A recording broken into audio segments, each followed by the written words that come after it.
Hello everybody, it is Friday, so it's time for another Friday reads. Now I didn't do a Friday reads last week because it was reading rush week and I was vlogging and I thought it was going to be a bit repetitive, but I will quickly go through the past 2 weeks actually and give you a bit of an overview of what I have been reading, including the reading rush week. So the first thing I finished the weekend before the reading rush is A Spark of Light by Jodi Picoult, and this was basically about an abortion clinic and a shooter that comes into the clinic because he is against abortion, and it goes backwards in time, so it gives the how it finished sort of, and then it goes back to the stories of all the people involved, and then at the end it goes back to the beginning and gives you a bit of how it really ended. I thought it was okay. The writing was nothing special. The story was interesting at points, boring at points. I thought the ending was very sweet, very Hollywood-like. I was expecting something a bit different, and that didn't happen, so I was a bit disappointed by the end. And so yeah, it was just an okay book. The next book I finished that weekend was A Parable of the Sower by Octavia Butler, and this is a dystopian book that follows it follows a girl. She's in the late teens, early 20s. It starts in 2024 and it goes all the way to 2027 or 2028, which is interesting because, yeah, of course, when it was written, I think it was written in the 90s, but now we are in the 2020s, so 2024 is not that far away. And it basically, the world is experiencing climate change, which I thought it was also very interesting that she chose that thing to be the dystopian because yeah, it was the 90s, and of course they knew about climate change since the 80s, but we always have this feeling that it has not become a huge topic of discussions until recently, but it's actually been around for a long time. So this novel follows this dystopian world in which climate change is happening, and this girl lives in California, in Los Angeles area, and well, they have a lot of shortages of food and water, and they live in these very gated communities because it's very dangerous, and at some point something happens and she has to leave and go north. And in the way he meets people, he experiences things, and it's a bit of the story of her going towards the north. I quite like the idea, and I mean Octavia Butler writes really well. There were some things that were very uncomfortable. There's a lot of sexual discussions, which it's fine, but some of it is non-consensual, so there's rape, and also there's incest, and I understand that that's part of the dystopia of it, but some of it was a bit uncomfortable. But overall, like, I think the story is really interesting, and yeah, I like the book. And then that's the thing I read for the weekend before the reading rush, and that one, by the way, The Parable of the Sower, was for a book club that I'm part of, but at the end I couldn't attend the Zoom meeting, so I didn't discuss it, but I still read it. And then we go into the reading rush. So I made a vlog, actually 2 vlogs for the reading rush, so I will link those down below, but just so that you know what I read is 3 Women by Lisa Taddeo, Momo by Ende, which was part of my Reread project, The Dispossessed by Ursula K. Gym Patrol and the Purple Line by Deepa Anappara, The Whale Rider by Witi Ihimaera, something like that. And The Other Americans by Laila Lalami. So I am not going to talk about those because I already talked about those on the blog. So if you're interested in my opinions on those books, I will link those down below. And then after the reading rush, so this week I was a bit of not a reading slump, but I was reading slower, I guess, just because I wanted a break from the reading rush. And I only finished Man Tiger by Eka Kurniawan. And this one was for my other book club that I went to yesterday. And this is an Indonesian novel, and it follows a bit the structure of Chronicle of Death Foretold, I think, from Garcia Marquez.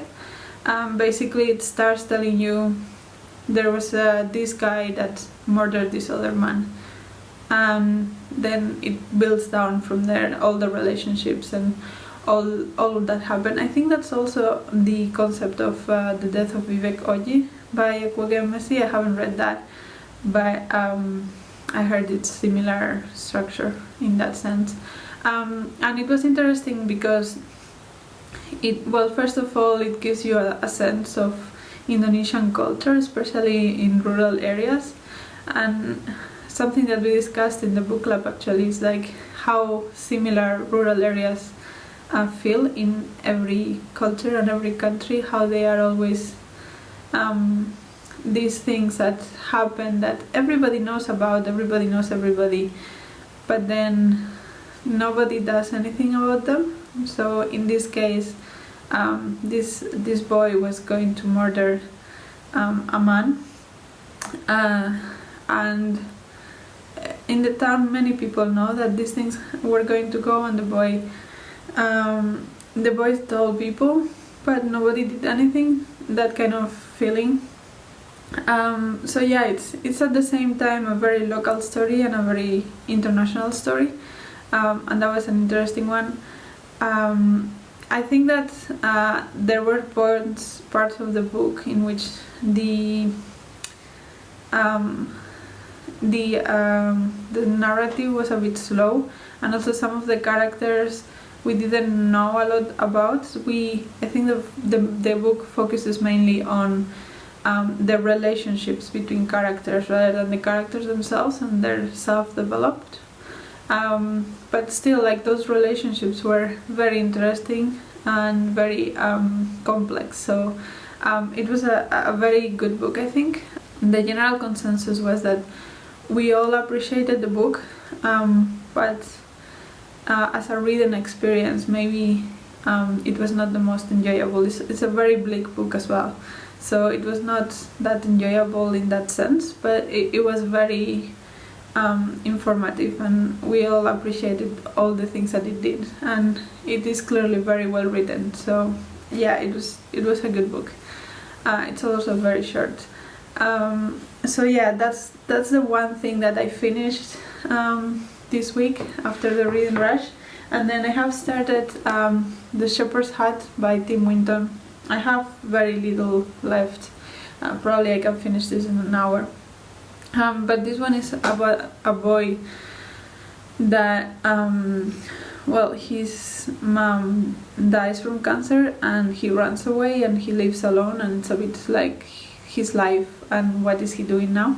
I'm enjoying this. I wouldn't say it's the best thing I've read in a long time or anything, but I'm enjoying it. It's a fast read, and at least in this copy the font is huge, and the spaces between the chapters is also huge, so it goes on very quickly. One thing I would say is that in some parts the language is trying to imitate sort of the language of the boy, so like an uneducated boy in Australia, because when he ran away he stopped going to school, so he has a very simple language. So in some parts it's doing that, even when it's not dialogue, when it's just narrative, but sometimes it goes into these very like descriptive, beautiful passages, and it just, there is this disconnect that I'm feeling in the writing, that it's taking me a bit out of the story. And also as a non-native reader, I sometimes have to read things out loud for them to make sense in my mind, because when words are sort of misspelled in purpose, like that's how people speak, but yeah, it takes me a few seconds to realize which word it is. So yeah, in that sense, it's a bit weird, the writing, but the story is fun. And then the other thing that I'm reading, that I'm also probably going to finish today, I have also like 50 pages left or something, is The Source of Selfregard by Toni Morrison, and this was the group book for the Jefferson, so that's why I decided to pick it up. And this is essays from Toni Morrison, and they cover a variety of topics. Some of them are brilliant, like the ones, especially the ones talking about race, are brilliant. But there's also several that talk a lot about literature, and those are just going over my head. Because I mean, I know some of the authors and I know some of the books, but I haven't read most of it. And I haven't analyzed any of it because I read for pleasure, and I have never, since high school, I haven't really studied a text, I just read.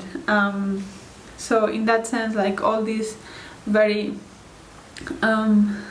analytical reading of a text and very really going into the detail, it goes a little bit over my head. So yeah, that one is, I mean, it's normal that a collection of essays is going to be hit or miss. There are things that you'll be more interested on than others. But yeah, we'll see. But yeah, some of them are brilliant, and it is worth it to read it just for the brilliant ones. So yeah, that is cool. What I'm going to read next, well, today is the last day of the month, so it's depends a bit on like my next month's TBR or whatever, and I haven't decided yet all of the books that I'm reading and all the readathons that I'm going to participate on, because there are tons of readathons this month. So there is the Magical Readathon, there is the Heartathon, the History Challenge, the Woman in Translation, and the Hibernation. So yeah, there are a lot of readathons. I don't know how much I'm going to participate in each of them.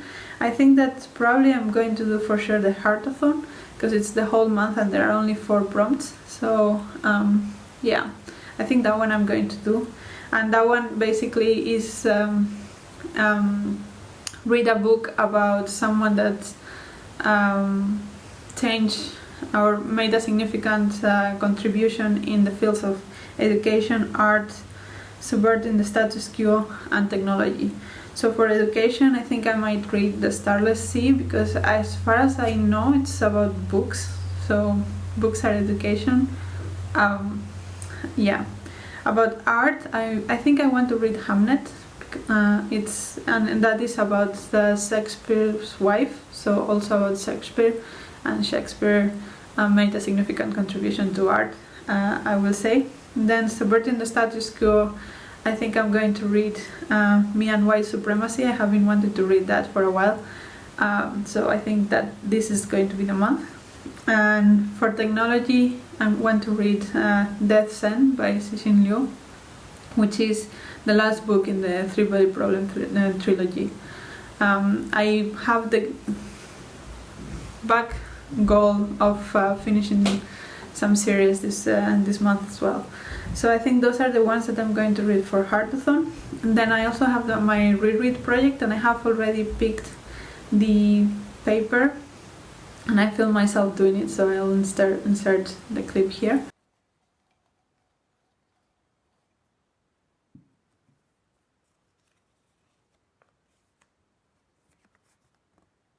So yeah, the book that came out was Brave New World by Aldous Huxley. I do not own this book, I read it when I was 18, and I think I was on holidays in Cuba at the time. So when I finished it, we were visiting some schools in Cuba, and I just left it in one of the schools. But I think and also my copy was in Spanish, and I actually want to read it in English, so I think I'll just buy my own copy, because I remember really liking the book, and I think it's worth it for me to have my own copy. So that one is one that I will be buying. I think probably the only one that I will be buying this month. And then I think I'm also going to participate in the Hibernation readathon, which goes from the 1st of August, so from tomorrow until the 8th of August. And the prompts for that is read a book with a red cover, and for that I think I'm going to read Their Eyes Were Watching God by Zora Neale Hurston. I mean, this book has a lot of covers, and I just looked and there was one that was red. I'm reading the audiobook, so yeah, so I'll go on that.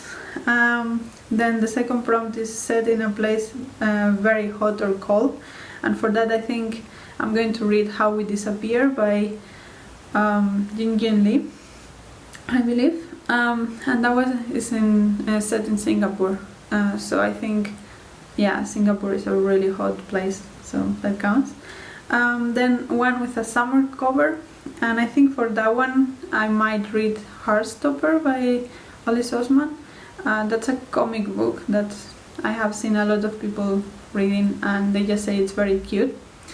I mean, it's cool. I don't read comic books or like graphic novels very often, and I normally find them very shallow in a way, but I think Heartstopper is available online, and it's a quick read, and it's a summer read, and I feel like I might need some you know, light things. And then Somewhere You Have Always Wanted to Go, and this is a bit of a cheat, because I chose Little Eyes by Samantha Schweblin, and as far as I know, Little Eyes happens all around the world, and that's what I want to do. I want to travel all around the world, so yeah, that's what I'm doing. And then there are 2 extra book prompts, and it's like something that I meant to read in the first half of 2020, and I think that I'm going to choose Fleischman is in Trouble by Taffy Brodesser Akner. Yeah, this has been in the long list of the Women's Prize, and has been also in the long list of the Booktube Prize. I have heard really mixed things about it, and I just want to know where I stand. So I think that, and this is something that I have been wanting to do for quite a while, so I think this is the one I'm going to read. And the last one is Animal on the Cover, and I'm going to double up on that and say Little Eyes, because the cover of Little Eyes is full of like panda teddy bear things, and I'm counting that as an animal, so yeah. Yeah, I mean, it's a week, so I thought I'll take it a little bit easier and double up in some prompts. So yeah, that's what I'm planning to read next week. I think I might vlog the hibernation just for the fun of it, but we'll see. Yeah, I have some plans for this weekend, so I don't know how much reading I'll get done, but hopefully next week I can also read some. I'll keep you posted. Talk to you some other time. Let me know what you read last week and what you're going to read, planning to read next week, and also if you have read any of these books and want to talk about them and what you thought, and if they're good or not good, the ones that I'm planning to read, please let me know. And talk to you in the next video. Bye!